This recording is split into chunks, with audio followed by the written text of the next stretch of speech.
Oh, we got a fun fantasy football today for you on Wednesday. It's Fantasy Football Today presented by BetMGM. I'm Jamie Eisenberg. That's Heath Cummings. That's Dave Richard. As you can see, Adam Mazer is on his way to Philadelphia to celebrate the Super Bowl parade. So take a look for him on Friday. He'll be out there in his favorite green jersey celebrating his new favorite team. So this is our first show officially following the Super Bowl. We did a post-Super Bowl wrap-up, but we didn't have Dave here. We did not obviously have Heath here. He was, I'm sure, avoiding us like the plague. But gentlemen, what were your thoughts on the Super Bowl? Because Adam and I have already shared our sentiments on the game and everything that unfolded. Heath, I'll let you collect your thoughts. So, Dave, when you watched that unfold, Eagles obviously dominating that performance. What were your takeaways, football wise and fantasy wise? I don't know if anybody really cares what I have to say. I think they want to hear from the Chiefs fan, but I was pretty upset that everything that I thought that was going to happen in the game absolutely did not happen in the game. Jalen Hurts was awesome and very much Super Bowl 55 vibes with the Chiefs offensive line completely not stepping up to the moment and the Eagles defense being great all game long, getting pressure. Everybody read about it. There's no blitz. I started thinking about it after the game, and I posted something on X about it. They've got a nucleus of players that are all like 26 and younger that they can they'll be able to keep most of them long term. Some of them are already on extensions anyway. They've got a shot to build something really great in Philadelphia. Not saying that they're going to be my Super Bowl pick next year, but they've really set themselves on a course to be very competitive for a long time. So before you jump in, Heath, hold on. Any fantasy takeaways, Dave, for the Chiefs or Eagles? From the game itself, I mean, Xavier Worthy, big game. We'll talk about him during our draft. Mahomes. Yeah, right. Like I'll wait to talk about Worthy because he went super high in our draft. You're going to see the Chiefs have a new running back next year. I'm pretty confident in that, and they'll definitely address the offensive line. And Philadelphia, maybe they draft a tight end to eventually take over for Goddard, but I'm telling you, they've got a crew in place right now that they can feel really, really good about. All right, Mr. Chief, take it away. I don't know how much of what I said yesterday on FFT Dynasty I should just repeat, but I know the audience is bigger here, so I think I can repeat most of it. I thought it was a fantastic redemption story for some of the most underrated stars in the NFL. Jalen Hurts has continually produced and won like an elite quarterback, and everybody has doubted whether he's an elite quarterback. Now he's got the ring. Now he's the guy who beat Mahomes and slayed the dragon in the playoffs. Jalen Hurts is an elite quarterback. Nick Sirianni has been talked about multiple seasons about getting fired in the middle of the year, and he's got the highest winning percentage in the regular season of any active coach and has now been to 2 Super Bowls already. Nick Sirianni is a great head coach. Vic Fangio, I know that he kind of wanted to leave so he could be closer to his family, but he technically got fired from the Dolphins last year. Vic Fangio may join Spags as the coordinator in the Hall of Fame tier. Just a masterful job by him. Obviously, Saquon Barkley, fantastic for him to get his ring after all those terrible years wandering in New York. I just thought the Eagles, honestly, one of the greatest Super Bowl performances that I can remember. They were elite across the board. The defense smothered Mahomes, never gave him a chance, destroyed the offensive line. Jalen Hurts, the second time, and Dan mentioned this on the show, second time that he's played in the Super Bowl and played the best game of his season. Like, you talk about stepping up in a big moment. He was incredible against the Chiefs in the first time they met in the Super Bowl, and maybe even better in this one. Best 2 rushing performances by a quarterback in Super Bowl history, 72 yards in this game, 71 yards, I believe, in the first game. So he's been pretty consistent in his Super Bowl appearances. As Dave alluded to, they may be visiting the Super Bowl many times in the near future, or maybe for the significant future, based on how Howie Roseman builds that team for Philadelphia. So I'm sure we'll see the Chiefs there again. I'm sure we'll see the Eagles there in contention again. 40-22, the Super Bowl victory for the Philadelphia Eagles. And we'll talk about some of these guys throughout the course of today's show, because we will be reviewing our first post-Super Bowl PPR mock draft. It was a 12-team mock draft that the 3 of us, Thomas Schaefer, Adam Mazer, participated in. We also had a couple of guests joining us, Matt Donnelly of the Dynasty Vipers and Joey Wright of football guys. So you see on our programs, in our drafts before, they draft with Heath quite a bit. Joey drafts with us quite a bit. Joey, I'm sure, will jump on the stream at some point, maybe today as well. Maybe we can bring him in if he's on the stream also, and we'll get through some of these picks. So let's go through a few rounds here early. You'll see the draft board on YouTube. You can see the full results of the draft on cbssports.com for those of you that are just our listening audience. And we'll start at the top here. So no surprise with the first two picks. So Jamar Chase goes number 1 overall to Dan Schneider. Bijan Robinson for me at number 2 overall. And then Heath, you surprised me a little bit by taking CeeDee Lamb at number 3. We know they have a new coach coming in with Brian Schottenheimer taking over for Mike McCarthy. So why CeeDee Lamb at 3 over Saquon Barkley, Justin Jefferson, Puka Nacua, some of the other receivers there as well? This is probably a good time to mention that the week leading up to the Super Bowl, I built my way too early 2025 projections, and this week they are coming out on the site. Quarterback and running back already out there at cbssports.com. Wide receiver coming today, tight end coming tomorrow, and CeeDee Lamb came out as wide receiver 2 in my projections, and honestly, the reason is because I'm still scared of Saquon Barkley. I probably would have taken him at 4. Definitely would take him by 5, but I think Chase, Bijan, and Lamb are the 3 guys that I'm going to take ahead of Barkley. I don't really care what the final numbers say for CeeDee Lamb last year. He was playing without Dak Prescott. He was playing through a really significant injury. I expect he's going to be fully healthy next year. Dak's going to be fully healthy next year, and Lamb will be one of the top 2 wide receivers in fantasy. I mean, look, it makes a lot of sense, and we'll see how the rest of the offseason looks like for Dallas, what they do at running back. Obviously, number 2 receivers needs to be addressed as well, and offensive line is something that they need to prioritize also. But look, CeeDee Lamb was in the conversation to be the number 1 overall pick this past season. Certainly number 1 receiver. He was up there with Tyreek Hill. Just think about where we were a year ago. But Tyreek Hill, CeeDee Lamb were the guys we were debating number 1. And in this draft, he goes as a number 2 receiver. CeeDee Lamb does number 3 overall. So Barkley comes in at number 4. A.J. Brown at number 5, ahead of Justin Jefferson and Puka Nacua. So this may be a little bit of a Super Bowl bias. I'm not exactly sure. Dave, you were picking at number 8. So I was number 2. Heath was number 3. Dave was number 8. When you saw A.J. Brown, because I don't think you have Brown ahead of Jefferson, Nacua, or Gibbs, that had to make you a little bit excited to see that. And then just talk about Brown going 5th overall. So it's definitely too early. And I'm a big fan of A.J. Brown. He's super talented, averaged almost 17 PPR points per game in 2024, 7.5 targets per game. I'm not saying that A.J. Brown's a bad player for fantasy. I just think that there's other players that have more upside. And so taking A.J. Brown this soon when so many other wide, I mean, you can look at our screen right now, and you mentioned Justin Jefferson was on the board. Nacua. It's just way too soon. I can't justify that, especially knowing Devontae Smith's still going to be around. Saquon's still going to be around. This team will still run the ball as much as they can afford to over the course of a game. I think A.J. Brown's good. Honestly, by the time we get to August, he might be going a full 15 picks later. He's not a first rounder at this point. Yeah, a little bit too soon. Again, ahead of Jefferson, ahead of Nacua.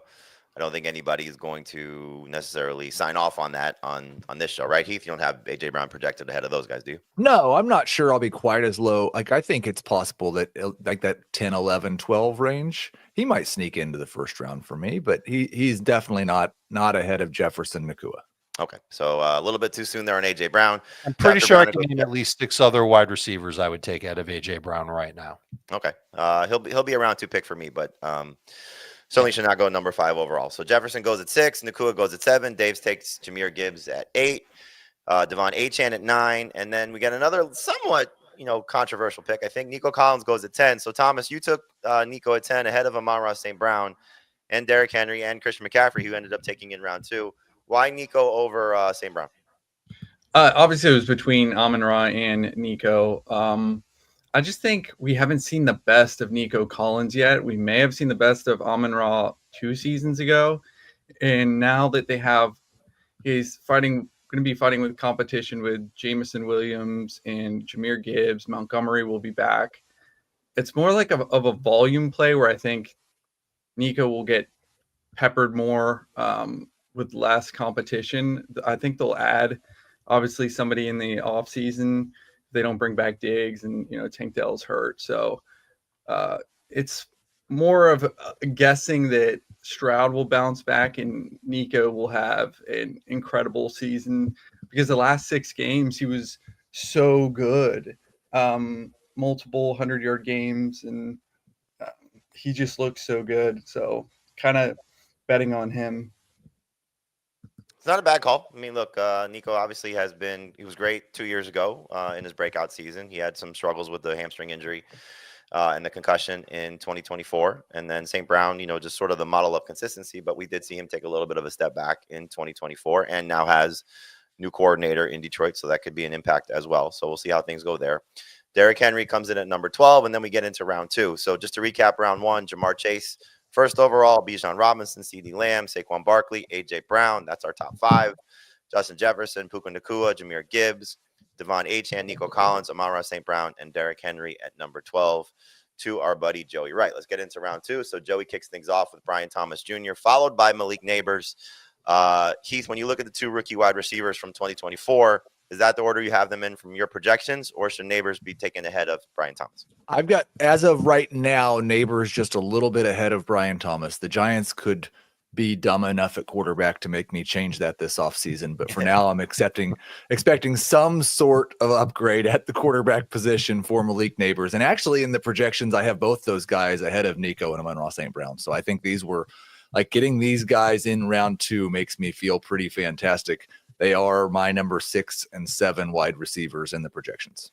And Thomas, I want to bring you back in here because just from a strategy standpoint. So you're looking at the board right now. You get to pick number 10. You see Nico, you see St. Brown, you see Nabers, you see Thomas. You have the opportunity to take 1 or 2 of those guys potentially.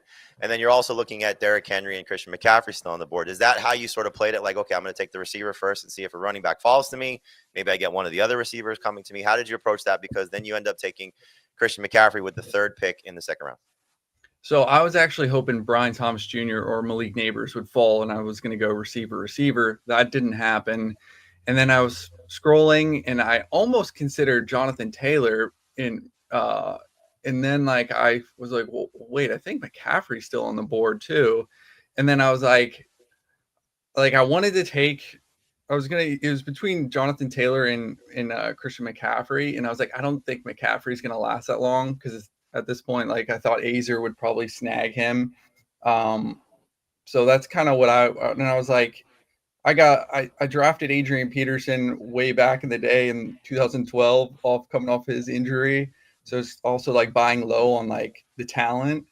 So I'm more risk averse when it's early round 2 where this guy is really a legendary player. It's worth the gamble. So that's kind of how I looked at it. And I think we had this conversation that McCaffrey could actually sneak back into round 1 if he has a good offseason. Everybody's positive about him, and he looks like he's going to be healthy again. So it could be one of the biggest steals of the draft, even at the 3rd pick in the 2nd round.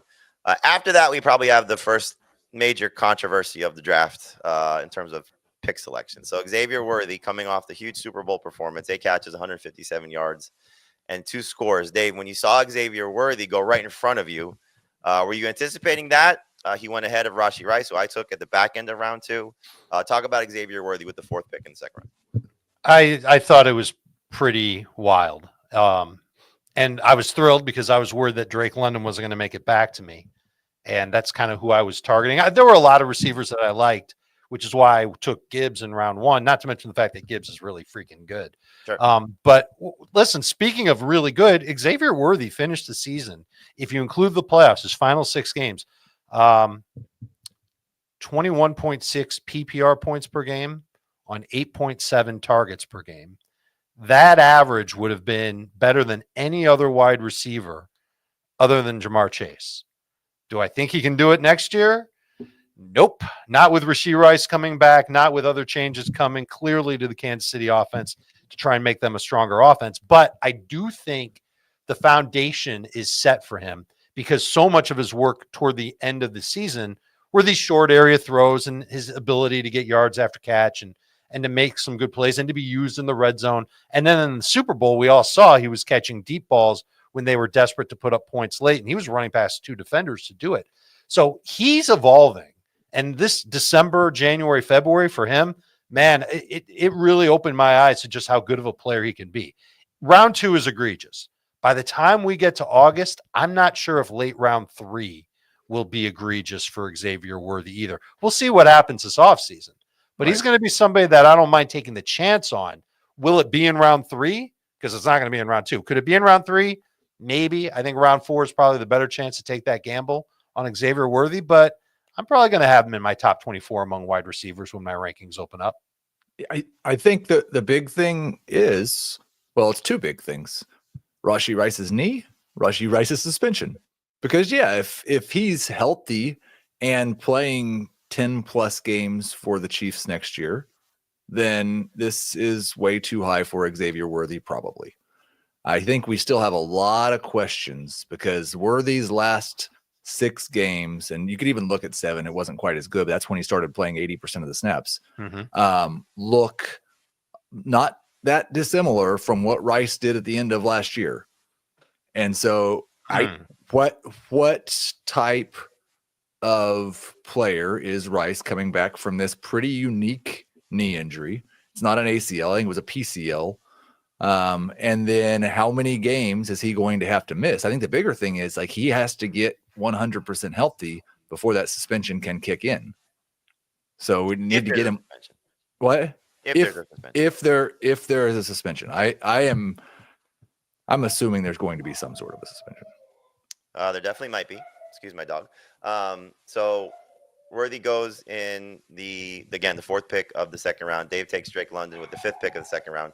And then we get to Tyreek Hill in round 2. And we're going to do a show probably either tomorrow or next week on players that we're trying to avoid or do not draft. And Heath, you have Tyreek Hill on your list as a do not draft guy. So surprised to see Tyreek Hill still going round 2. Yeah, and that's one of the reasons. Like I think it's almost torture to try to put together a do not draft list right now when we have really no idea what ADP is going to be. But this draft kind of helped with that process, and the fact that Tyreek Hill went in round 2.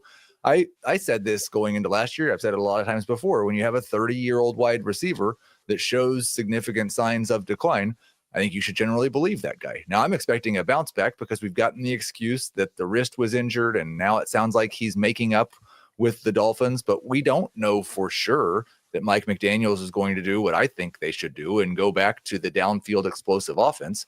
If they keep this short area offense, Tyreek Hill can't be as good as he was his first 2 years in Miami, I don't think. So, yeah, if he falls to round 3, then I'd start considering him. But at round 2 cost, there is no chance, and there's so much risk that, you know, the career lows across the board in virtually all categories were just a sign of the beginning of the end. And we get this, when we talk do not draft list, we're obviously going to, like Heath said, falls around 3. It's not a avoid list. It's just a do not draft at cost. Right. That when we talk about that for the show. So then Brock Bowers comes off the board to Adam Azer, Kyron Williams after that, then Josh Jacobs, then Trey McBride to Heath. I take Rashee Rice at the second to last pick of round 2. And Jonathan Taylor to wrap up round 2. So, again, let's give you round 2 here. Brian Thomas Jr., Malik Nabers, Christian McCaffrey, Xavier Worthy, Drake London, Tyreek Hill, Brock Bowers, Kyron Williams, Josh Jacobs, Trey McBride, Rashee Rice, and Jonathan Taylor. We're going to take a break here on Fantasy Football today, but before we do, let me tell you about BetMGM. If you haven't signed up for BetMGM yet, use the bonus code FANTASY, FANTASY, and you'll get up to a $1,500 first bet offer on your first wager with BetMGM. Here's how it works. Download the BetMGM app and sign up using bonus code FANTASY. Deposit at least $10 and place your first wager on any game. You'll receive up to $1,500 in bonus bets if your bet loses. Just make sure you use the bonus code FANTASY, FANTASY, when you sign up. We'll be right back to wrap up, get into round 3 of our 2025 post-Super Bowl mock draft.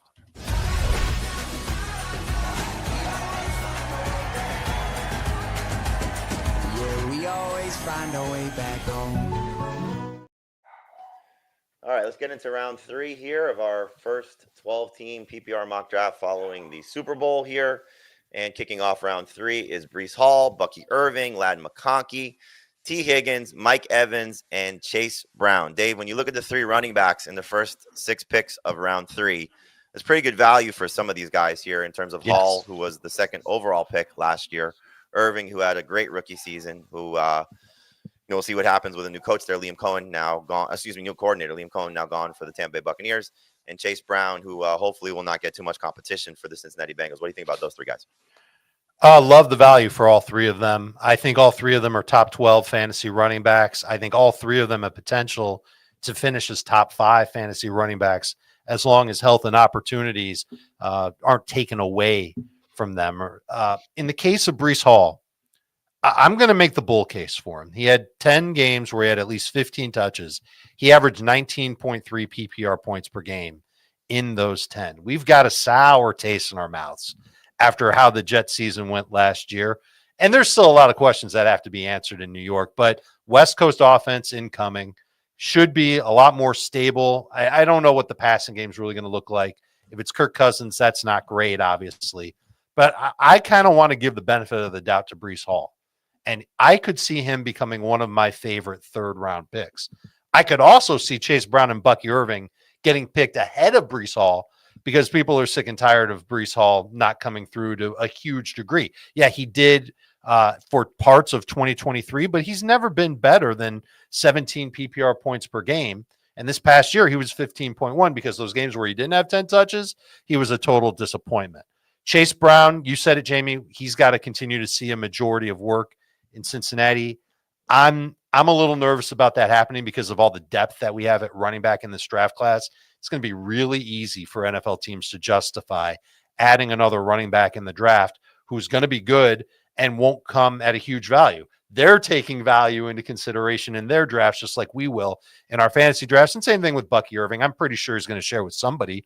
I'm hoping that it's Rachaad White.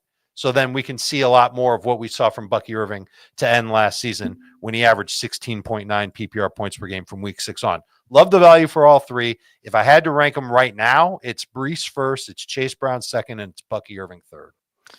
You mentioned Kirk Cousins potentially as the quarterback for the Jets. Heath, we got the report on Super Bowl Sunday from Jay Glazer that Jets most likely moving on from Aaron Rodgers. I sort of made the joke with Adam that it's kind of funny that their new front office member, I don't know exactly what Rick Spielman's title is, but Rick spent many years as a general manager of the Minnesota Vikings. So he gets a chance to fire Aaron Rodgers and then maybe get Kirk Cousins another payday for the Jets. So just looking at the rest of round 3, we got Breece Hall to kick off round 3. And then we get Garrett Wilson with the 7th pick in round 3. So if there is no Rodgers, and part of the report, I think also from the NFL Network, was Davante Adams probably not back with the Jets as well. How much do you like Garrett Wilson going into 2025? So I do think the no Adams is significant for Garrett Wilson, because when I was doing my projections with both Adams and Wilson in the projections, Garrett Wilson was a number 3 wide receiver, not a 3rd-round pick for me at all. He absolutely could be a 2nd-round pick once again, but it's going to take there's significant risk. And that's what I look at with these running backs that got taken. Like we talked about with the day 3 or the UDFA running backs that get replaced, it's generally because of a coaching change. It's generally if you have, and he still has the same head coach, but he lost the offensive coordinator. And I'm a little bit worried about Bucky in that regard, but I'm most worried about Breece Hall and Garrett Wilson. Is this just the worst offense in the NFL? They have a really bad offensive line. They hired a defensive head coach, and now we have no idea who their quarterback's going to be. So I could see Breece Hall being an early 2nd-round pick because they go get the guy that excites us at quarterback, and they fix the offensive line, and we're all the way back in. Garrett Wilson's in round 2 again. I could see me not willing to draft these 2 players at this particular spot because of how bad it looks. Who's the guy that's going to excite us at quarterback? What, can they bring Sam Darnold back? I don't know if that's exciting. Does that excite us? What? That's the best. Is there anyone available who would be more exciting than Sam Darnold this year? If you need a quarterback, I don't know who's out there that you're going to like. Cam Ward might be the best name. Jameis? That'd be fun, but they're not going to the playoffs with Jameis. Well, yeah, I think it's probably a bridge quarterback and draft a guy, or whatever they can do to maybe surprise us. But that's going to take giving up, I'm sure, a lot of draft capital, and who's parting with quarterbacks that are good at this point in the NFL. So there's probably not that particular guy out there, but hopefully some semblance of hope for the future. and can give Garrett Wilson the target share that he needs and Breece Hall. I do think the offensive line could be a little bit better maybe than you give me credit for, just because they were pretty beat up last year. We'll see if those guys can come back healthy. Vera Tucker, for example, if he's 100%, could certainly improve some things there. But we'll see. It's a work in progress. After Garrett Wilson, we have James Cook, Zay Flowers. First quarterback comes off the board in Josh Allen, Joe Mixon, and Terry McLaurin. So to wrap up round 3, we have Breece Hall, Bucky Irving, Ladd McConkey, T. Higgins, Mike Evans, Chase Brown, Garrett Wilson, James Cook, Zay Flowers, Josh Allen, Joe Mixon, Terry McLaurin. Kicking off round 4, we start with another tight end in Sam Laporta, who is the third tight end off the board. Then Kenneth Walker the third, and I want to stop at Alvin Kamara because we now have the official news that the new head coach for the Saints is Kellen Moore. So, Dave, when you look at the job Moore just did with the Eagles, Heath was praising everybody but Kellen Moore with what he said about what the Eagles did. I'm sure you're going to give Kellen Moore credit, though. But in any event, Kellen Moore now the new head coach for the Saints. What does that mean for Alvin Kamara? Is this a good pick in round 4? Too soon? Too late? How do you feel about his value at this spot? I think the value is fine, and it might be a shade too late, meaning that by the time we get to August, maybe he's a round 3 pick, maybe he's higher. The flaws on Alvin Kamara are pretty obvious. He's 30 years old. Touchdowns are a huge question mark. He had 8 total touchdowns last year. That seems like a lot for him in the Taysom Hill era. We don't know if Taysom Hill is going to be back or not, but in a full PPR format, he averaged 19 PPR points per game, 6.4 targets per game. That was the best among all running backs last year. And he actually had a better average in 8 games with Taysom Hill than in 6 games without Taysom Hill. It's going to be interesting to see, but I do know that Kellen Moore is a pretty good wizard when it comes to using his running backs and certainly into plotting an offense. But the same issues for Kamara are going to be just like what we talked about with Breece Hall. Is the quarterback going to excite us? Is the offense going to be that much better? Can the offensive line stay healthy? It's almost the exact same thing. The difference being that Breece Hall's 24, Alvin Kamara's 30. So obviously Breece Hall's someone we're going to take ahead of Alvin Kamara no matter what. But Kamara in round 4 does offer some good value as one of those really good RB2s in full PPR. In non-PPR, he still averaged 14.1 last season, James. That's pretty good for somebody who's getting so much work in the passing game. I think instead of comparing Kamara to Breece Hall, like compare Kamara to the guy who went at the end of round 1. He's a year younger than Derrick Henry, scored 0.9 fewer fantasy points per game this year, and goes 30 picks later. Yep. I think it's a fantastic value. I was just hoping that he would somehow get back to me at the end of round 4. I think he might have been my top running back available early in round 3. Yeah, and Thomas, no risk there with Christian McCaffrey and Alvin Kamara as your starting running backs. I mean, no worries there. I'm going with the Robert Turbin strategy. Take the best available player and the best running backs. Yeah, and it doesn't matter if they're old. Trust the talent. Yep, trust the talent. It worked out well for Robert, our colleague on Fantasy Football Today on CBS Sports Network. You could see him hopefully next year with us as well. So Laporta, Kenneth Walker, Alvin Kamara, Lamar Jackson, second quarterback off the board with the 4th pick in round 4. Dave takes JSN, Jackson Smith-Njigba with the 5th pick in round 4. Isiah Pacheco goes with the 6th pick. Heath, Dave said that the Chiefs are going to have a new running back there. We'd spent a lot of time pre-Super Bowl talking about Pacheco. What do you think about him in this spot and just the idea of what the Chiefs' backfield could look like? Yeah, I think the Chiefs have too many free agents and too many offensive line problems to spend too many resources on a running back. I think they'll add somebody, I'm sure. I was very skeptical about Isiah Pacheco coming back mid-season from a broken leg. And so I'm not really holding this second half of the season against him. We've seen guys go an entire off season after a broken leg and still be hampered the next year. I expect that he will look more like 2023 Isiah Pacheco next year than what we saw at the end of this year. He might be in a committee. That wouldn't surprise me too much. Maybe the Chiefs make the mistake again of using too early of a draft pick on a running back. But this is too early for me. Well, the last time, Dave alluded to the previous Super Bowl when they got beat up by Tampa Bay, it was all offensive line.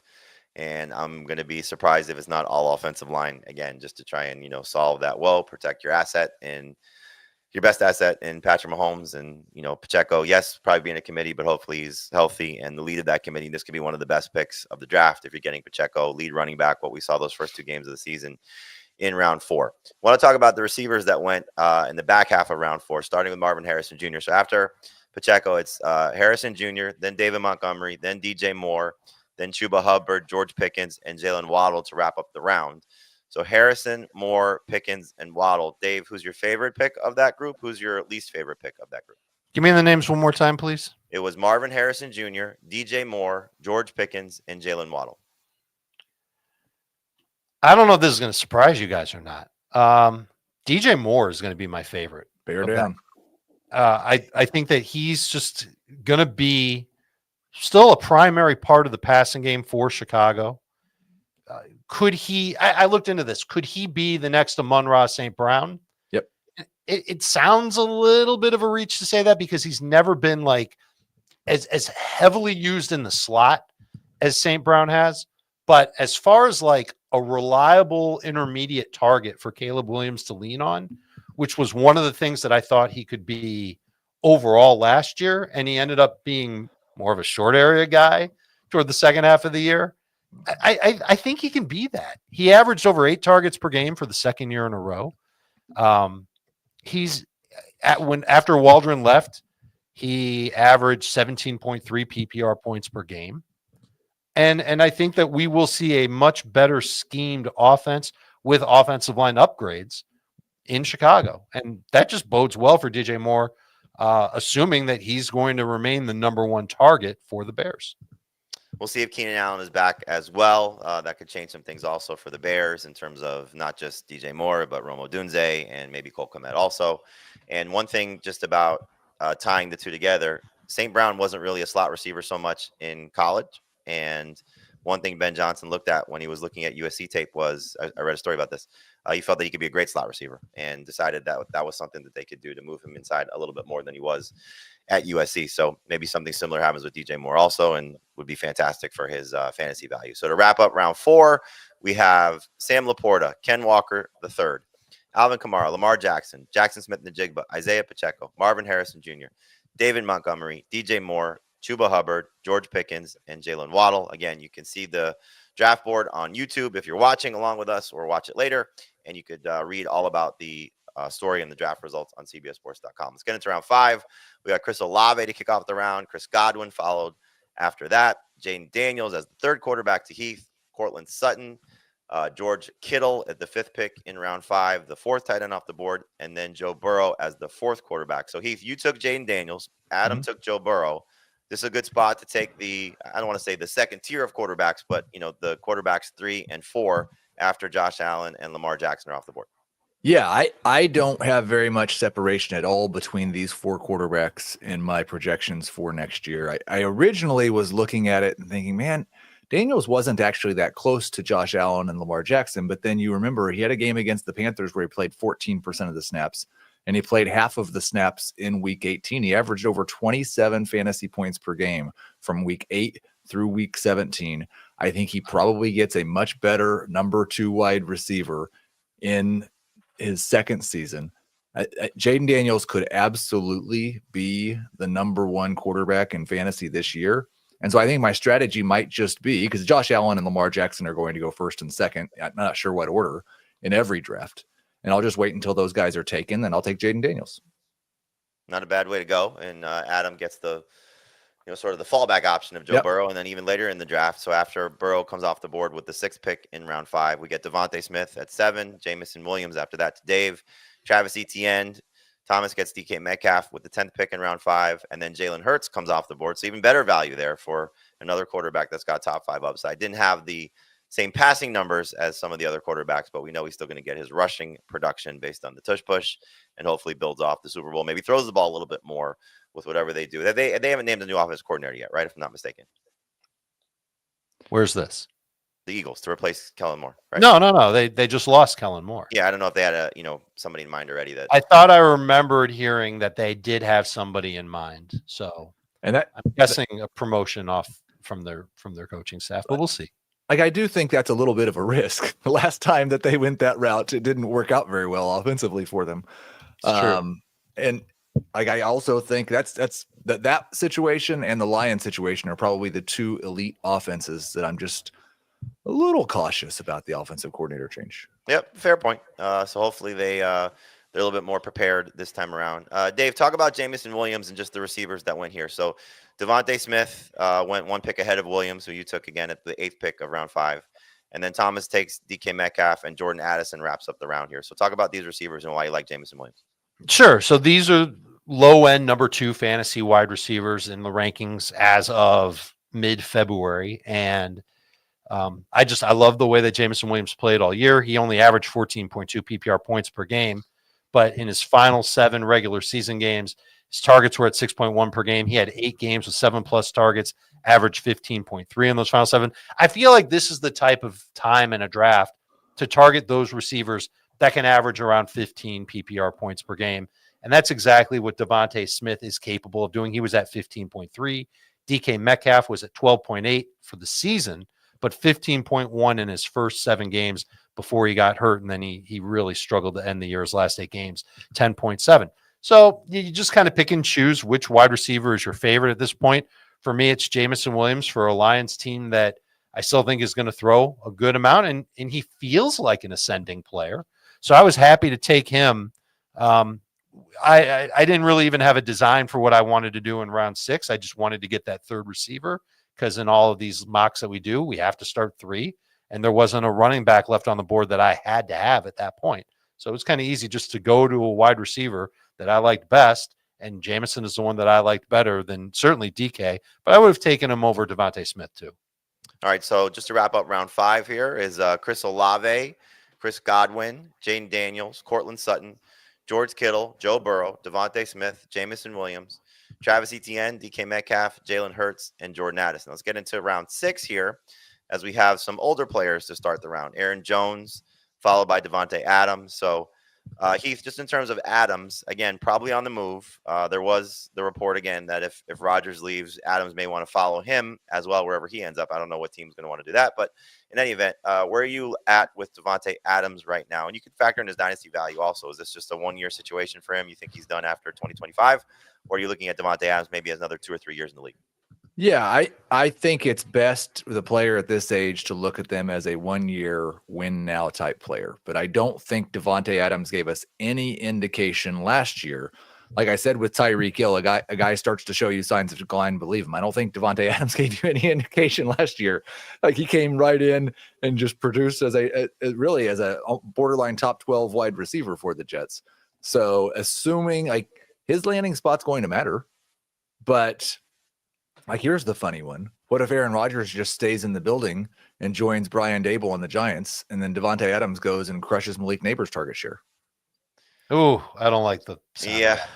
of that. That hurts my heart. I have the fantasy where they both go to Pittsburgh, and the Steelers, take the cheap route at quarterback for the 2nd year in a row. Because Rodgers, you don't have to pay him that much because the Jets are paying him.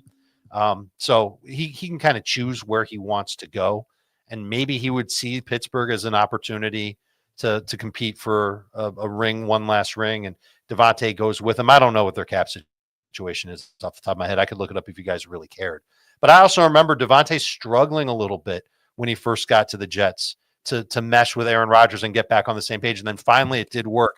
Over the course of the season, this includes his time in Vegas, 10.1 targets per game. As long as he's in a situation where that number doesn't go away, I think Davante Adams remains a number 2 fantasy wide receiver for fantasy. Look, round 6 is a great value to take a chance on him. Yep. Hopefully he ends up in a spot with a good quarterback in a good situation. He will probably still command targets, but aging wide receiver is just not something I'm going to want to invest in heavily. But round 6 is a great time to buy into Davante Adams if he's still on the board. So it starts off Aaron Jones, round 6, Davante Adams, Jayden Reed. Then we start to see some younger players coming off the board here. Keon Coleman. Dave takes Patrick Mahomes as, I believe, the 6th quarterback off the board. J.K. Dobbins, Tyrone Tracy to Adam, living up to his Giants true fandom. Anthony Richardson comes off the board here as QB7. We'll talk about that in a second. Then James Conner, another older running back. DeAndre Swift to Heath. Romo Dunze, I took him with the 2nd to last pick in round 6. And Tony Pollard wraps up the round. So, Heath, when you see Anthony Richardson as the 7th quarterback off the board, is that a big surprise? It is definitely a big surprise, and I will not be drafting him if he has a round 7 cost. But we kind of saw this last year. He was drafted based on his potential and not based on the risk. Now we've saw a little bit more of his potential last year. We saw a lot more of his risk last year. Here's the thing. I think that Anthony Richardson could 100% validate and exceed this cost. Like, there is still upside as the 7th quarterback off the board. There's just too much risk for me at that cost, especially when you look at it. What do we go 2 full more rounds without another quarterback being taken? So it's a big gap after Richardson. I'm fine with him as a borderline top 12 guy. And look, this is 6 points for passing touchdowns, 4 points. It's a little bit different because of what his rushing upside still is. He did have some great games running the ball after he was benched for Joe Flacco, but the passing definitely has to improve. So we'll see how that goes. He's got a quarterback coach that's going to work with him, a very prominent one, if I'm not mistaken. And so hopefully things go well for Richardson this offseason, that he comes back and can throw the ball a little bit better. And then he could end up being one of the better surprises. But round 6, a little bit too soon, especially as the 7th quarterback off the board. So to wrap up round 6, I want to get through 8 rounds here, and then we can talk about our team. So wrapping up round 6, we got Aaron Jones, Davante Adams, Jayden Reed, Keon Coleman, Patrick Mahomes, J.K. Dobbins as the first 6 picks. Then Tyrone Tracy, Anthony Richardson, James Conner, DeAndre Swift, Romo Dunze, and Tony Pollard. We're going to take a quick break here. When we come back, we'll get into 2 more rounds, give you our teams, and some other thoughts on our first post-Super Bowl 12-team PPR mock draft. One of golf's elite courses, Quail Hollow, hosts the game's top players at the PGA Championship this May on CBS. All right, so here's what we got here for round 7. And again, if you're following along on YouTube, whether you're watching live with us now or watching it later, you can see the full draft board. If you want the full draft results, check out cbssports.com. I'm going to guess the story will be up probably by either the end of the day on Wednesday or early Thursday. So kicking off round 7, we have Brandon Ayuk, then Jerry Jeudy, then Calvin Ridley, TJ Hawkinson, Cooper Kupp, and Juwan Jennings. 2 49ers wide receivers in the first 6 picks of round 7. And then Deebo Samuel comes off the board later in this round. So we got the news late last week, I believe it was, that the 49ers, or maybe early this week, might even be Super Bowl day. I don't remember. It was a little crazy. But Deebo Samuel, 49ers are allowing him to seek a trade. So seeming more and more likely that Deebo Samuel will not be on the 49ers in 2025. So Dave, talk about a destination that makes some sense for Deebo Samuel if you have one in mind. If not, just talk about the leftover receivers in San Francisco with Ayuk and Jennings, and obviously Ricky Pearsall, their first-round pick from a year ago.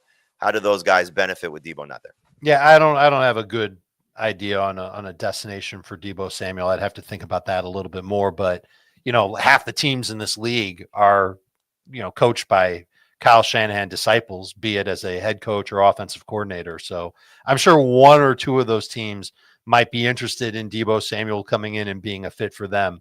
We'll just have to see. But I think Pearsall was drafted in round 1 last year with the design of him coming in to replace either Ayuk if he had left, if they didn't sign him to a long-term deal, or Deebo if he didn't earn his contract last year. And now Deebo's on the way out. Brandon Ayuk is coming back from a torn ACL and MCL. And so Pearsall's someone who might get us off to an early boost in fantasy in 2025. We have no idea if Brandon Ayuk will be ready to go. We have a pretty clear understanding that Deebo won't be there. Juwan Jennings is obviously going to be there. You know who I think could benefit a lot is George Kittle, who had a very good year again. And, the knock on him all along, there's 2. He's old and that he doesn't get a ton of targets when everybody's healthy. Well, I don't know how soon everybody's going to be healthy. And when everybody is healthy, I don't know if they're not as experienced as this receiving core had been previously. But there could be a huge opportunity for George Kittle to go in and command targets early on. And we've seen him do it, and he could keep it up all year long. He's my 3rd favorite tight end. When was he picked? Round 5, Jamie? Is that when he was off the board? He was in round 5. He was the 4th tight end off the board. Yeah, he should have been. I think he should have been the 3rd tight end off the board. I don't know who went ahead of him, but it's our buddy Joey Wright. He likes to draft his Lions, so he took. Okay, so he should have been a 49ers fan. Yeah, and taking Joey's a wrestling fan, and George Kittle is a Penta fan. Ciro Meda, you've got to go and have no fear when it comes to drafting George Kittle. Heath, you have a destination for Deebo? I'm thinking Houston. Houston makes a lot of sense to me. Yeah, Houston is probably going to be my favorite destination Yeah, for a that's lot a of good wide call. receivers. I thought Cooper Kupp would be a great fit for Houston. So Debo would be great in Houston. That'd be fantastic. Pittsburgh would be an okay one if they don't go get Dave's dream of Aaron Rodgers and Davante Adams. Fantasy is fantasy. Yes. My takeaway from the 49ers, like where they were drafted in this, I agree with Dave that Kittle should have been drafted earlier. I think as of right now, I'm drafting Jennings ahead of Ayuk, and this is a couple of rounds earlier than I'm drafting Ayuk. I don't know at what point we should expect him to be 100% healthy, and things weren't very good for Brandon Ayuk before he got hurt last year. No, they were not. The holdout didn't help, or hold in, whatever he was doing. So we've seen that from time to time. Wasn't great for CeeDee Lamb either, just in terms of expectations. Right. So sometimes these guys that have these contract situations that doesn't work out, and then Ayuk has the injury. So we'll see. I do think though the two 49ers receivers taking George Kittle out of the equation that I'm going to try and target heavily just based on cost will be Jennings and Pearsall, because I think they're going to be great value picks, assuming there's no holdout for Brock Purdy as well. So round 7 again starts Ayuk, Jerry Jeudy, Calvin Ridley, TJ Hawkinson, Cooper Kupp, Juwan Jennings. Then it goes Jalen Warren, Ramondre Stevenson, Mark Andrews, Rico Dowdle, Deebo Samuel, and Khalil Shakir. Heath, you mentioned Cooper Kupp. I know we talked about this, a couple times last week. He's not expected to return to the Rams. They've allowed him to seek a trade as well. You said Houston is a potential destination. Does Kupp still warrant getting drafted in round 7? So we're really going to depend on where he lands. In the perfect situation, I think he can still be better than this. In a bad situation, I think he's much, much worse than this. I think I'd rather draft him today than I would Brandon Ayuk. I'd probably rather draft him a round later than this. But if you put him with a good quarterback in a decent volume offense where there's an actual number 1 and he can just be the number 2 underneath, then I think he can still provide some value as a borderline number 2 wide receiver. He certainly can, but again, he was so in sync with Matthew Stafford, and will he find that with another quarterback? And obviously, what Sean McVay did for him. I took Jordan Whittington in round 12. I was excited about that, but we'll see what the Rams do. Again, we talked about this, that they could revamp their entire receiving core with Tutu Atwell almost certainly gone, and DeMarcus Robinson almost certainly gone as well. So it could be Puka Nacua and a whole new cast of characters. Yeah, Dave? Jamie, I don't mean to interrupt. Are we sure that Matthew Stafford is going to be with the Rams next year? No, and that could be the quarterback that the Jets get that excites us. So we'll see if Stafford is back. But I would be very surprised if Stafford and the Rams don't come to some sort of solution here to, pay him what he's looking for. Their Super Bowl window is open. I mean, with the run that they had this past season, a lot of young players. And, I'd be very surprised if McVay lets Stafford walk out the door. Les Snead's too smart for that. So I'd be very surprised if that happens. Wrapping up round 7, then we'll get into round 8. So we got Brandon Ayuk, Jerry Jeudy, Calvin Ridley, TJ Hawkinson, Cooper Kupp, Juwan Jennings, Jalen Warren, Ramondre Stevenson, Mark Andrews, Rico Dowdle, Dalton Kincaid, and Khalil Shakir. So Deebo Samuel and Khalil Shakir. I was reading the small print, excuse me. So Samuel, Shakir wrap up round 7. Let's get into round 8, and then we'll go over our teams. So starts off with Brian Robinson Jr., then Evan Ingram, then Stephon Diggs. Thomas just could not quit Stephon Diggs. David Njoku at tight end with the 4th pick in the 8th round. Michael Pittman to Dave. Tyjae Spears, the 6th pick. Jalen McMillan, Travis Kelce, Baker Mayfield, Jacoby Myers, Najee Harris, and Jerome Ford. So, Heath, just a blanket question. Which pick stands out to you the most as good value or potentially bad value in round 8? I like the David Njoku pick a lot. As long as the Browns find someone semi-competent to play the quarterback position, I would say Njoku should probably be right behind George Kittle, and I'd take both of them over Sam Laporta. Dave, same question. I was pissed that David Njoku went 1 pick in front of me, because especially since Brandon took Mark Andrews the round before. He double dipped a tight end in the middle of the draft. Who does that? What are you doing, Brandon? You're crushing me. I think Njoku. You can't really say that when you took 3 quarterbacks, though. But I did that at the end of a draft. I can't be that mad. I make fun of Scott Fish for being mad at a mock. And here I was. I can't say the word that I yelled at the top of my lungs in my house when Njoku was taken right in front of me. It rhymes with duck. Listen, I think Njoku without Deshaun Watson under center can continue to be a high fantasy point producer. I think he's still going to earn a ton of targets We don't know what the rest of this receiving core is going to look like, but we've seen it now each of the past 2 years. When it hasn't been Deshaun, it's been good for David Njoku, and I think it's going to continue to be good for David Njoku moving forward. Oh, by the way, he's in a contract year. One of many guys that we've talked about on the show today who will be in a contract year in 2025. Wrapping up round 8, we got Brian Robinson Jr., Evan Ingram, Stephon Diggs, David Njoku, Michael Pittman, Tyjae Spears, Jalen McMillan, Travis Kelce, Baker Mayfield, Jacoby Myers, Najee Harris, and Jerome Ford. We went 14 rounds in this draft. Again, you can see the full results on YouTube if you're watching along. You can also check out the full results on cbssports.com, which will be up by the end of the week. And I think Adam or Thomas usually do a good job of linking the results of the draft to the show as well. So you can see it there for those of you in our listening audience. All right, let's wrap up our teams here. So I had the 2nd pick. Heath had the 3rd pick. Dave had the 8th pick. We'll go in reverse order. So Dave, tell us about your team, which was Jahmyr Gibbs with your 1st overall pick. Gibbs in round 1, knowing that there was going to be a good receiver that would make it back to me in round 2, had no problem taking him then.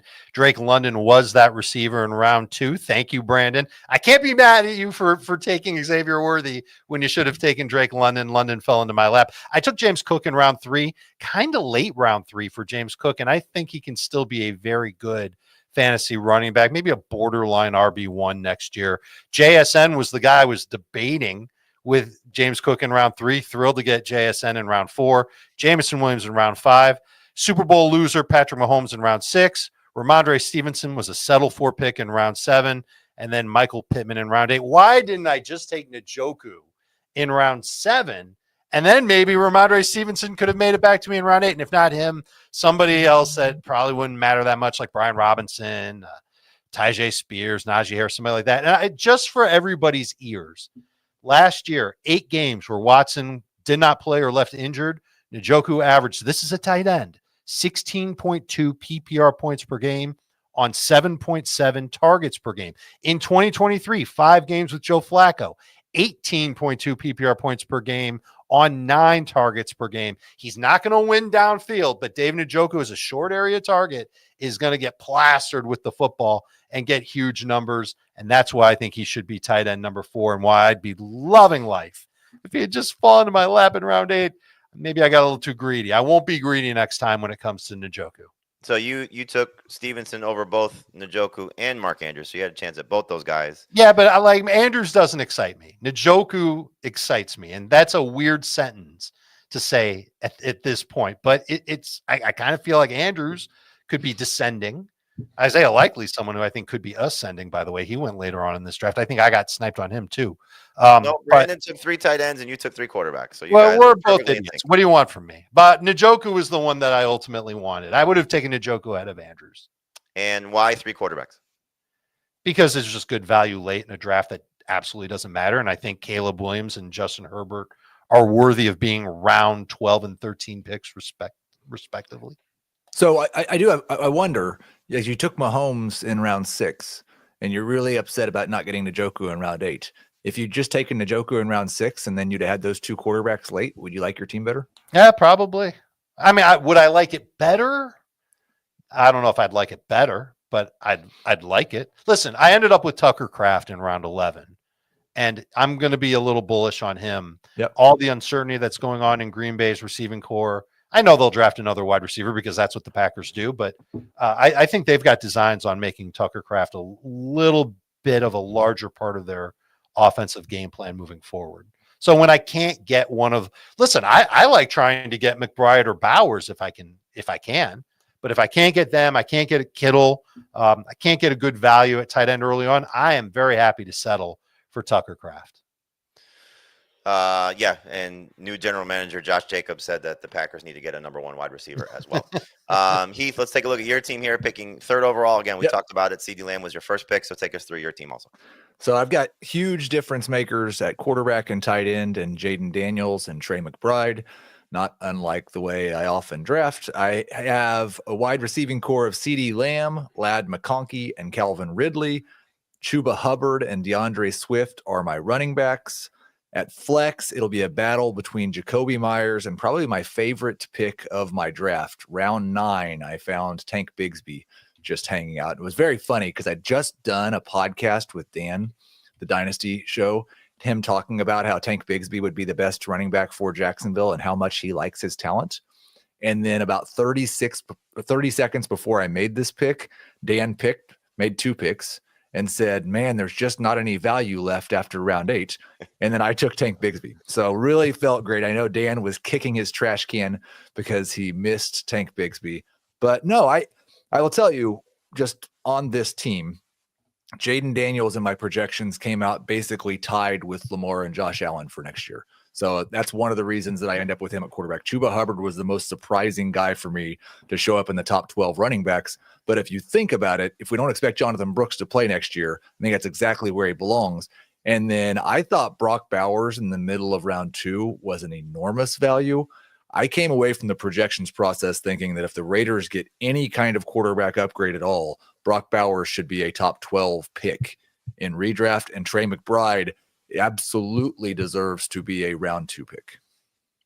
Yeah, it was great pick by you. I was hoping he'd fall one more spot to me at the second to last pick of round 2, but you took him, and Adam took Brock Bowers in the middle of round 2. All right, so Heath's team: CeeDee Lamb, Trey McBride, Ladd McConkey, Chuba Hubbard, Jayden Daniels, DeAndre Swift, Calvin Ridley, Jacoby Myers, Tank Bigsby, Xavier Leggett, Rashad White, Sincere McCormick, Ray Davis, and Cedric Tillman. For me, second overall pick, I started with Bijan Robinson, took Rashee Rice in round 2. Really excited to get Bucky Irving in round 3. So like my starting running backs the most of Bijan Robinson and Bucky Irving. And then it was very wide receiver heavy from that point forward. So Rice in round 2, and then in rounds 4, 5, 6, and 7, George Pickens, Chris Godwin, Rome Odunze, Jerry Jeudy. So a mix of, a couple of young guys that could still pop, or 3 young guys that could still have upside in Rice, Pickens, and Odunze, and a couple of veterans that I'm really excited about, depending on where they're playing in terms of Godwin and quarterback situation for Jeudy. Najee Harris, we'll see where he ends up, but round 8 just felt like it was a decent enough value pick. Zach Charbonnet in round 9. Like the value for Jonnu Smith in round 10. We'll see what happens with Tyreek Hill if he's still with the Dolphins. Took Jalen Wright in round 11, Jordan Whittington in round 12. Because Dave took 7 quarterbacks, I was stuck with Tua Tagovailoa and Trevor Lawrence. So don't love that situation, but those are my last 2 picks. But as we saw with Tua 2 years ago when he was healthy, led the NFL in passing yards and can still be a very good fantasy quarterback. And Trevor Lawrence, we spent some time talking about this when Liam Cohen was hired, that maybe this is the coach that unlocks the potential for him. But last round pick on a second quarterback there. So again, you can see all the results on CBSSports.com. You can see it on our YouTube page. You can comment, critique the teams that you like the best, the picks you like the best, and obviously the picks and the teams that you like the worst. So Adam will be back on Thursday, I hope, and we will probably bring you the do not draft list for us there. So for Heath Cummings, Dave Richard, I'm Jamie Eisenberg. Thanks for watching. Thanks for listening. This has been Fantasy Football Today.